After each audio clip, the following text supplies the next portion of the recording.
Blue and Gold Through the Lens. I'm Mia Gibson, currently serving as the 2020-2021 State Secretary. And for my episode, I'm going to take you back home to where I grew up on a beef farm in northeast Iowa and show you a couple things that we do on our farm.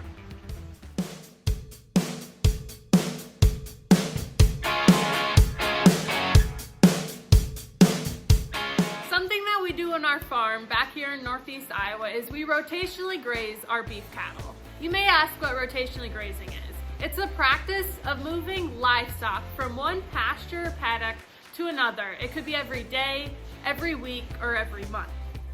About 3 years ago, we seeded down marginal farmland to a alfalfa, clover, fescue, grass pasture mixture.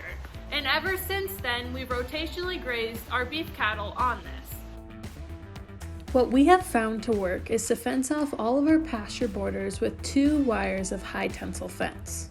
We are then able to turn this fence on and off from anywhere with a controller, as you can see.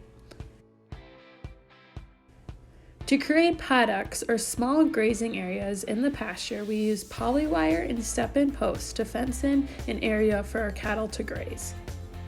We typically fence in an area about 2 to 4 acres where our cattle can graze for 1 to 3 days.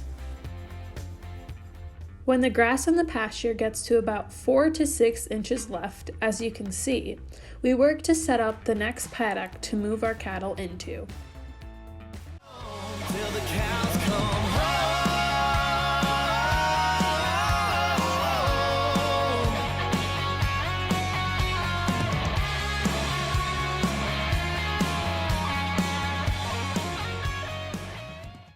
Science has shown that if you leave 4 to 6 inches of grass left in the pastures, regrowth will happen as quick as possible, as there is enough leaf and stem mass for photosynthesis to occur.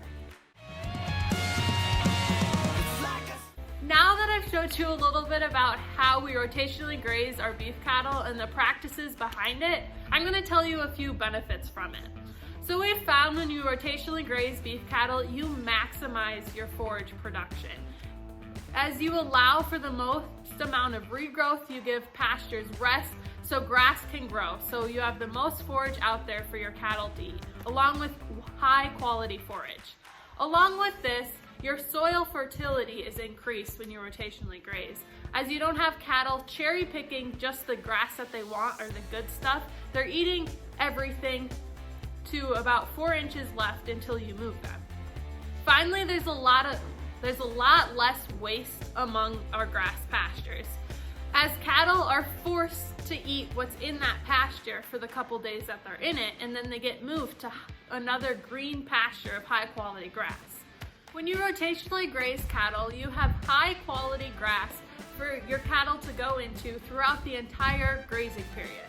We've found that in the summer months when it's hot and there's not much rain, unlike today when it's cold, rainy, and windy outside, we still have quality pasture for our cattle to go into. Our pastures don't burn up as much as other pastures around in our area.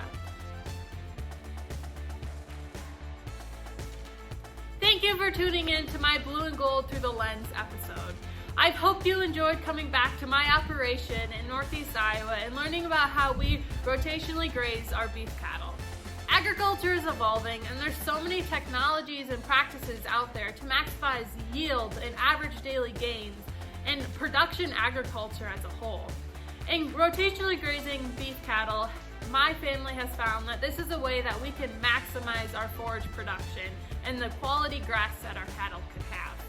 I hope you enjoyed, and stay tuned in 2 weeks to hear from our North Central State Vice President, Bronson Forsythe, as he takes us through the way. Till the cows come home.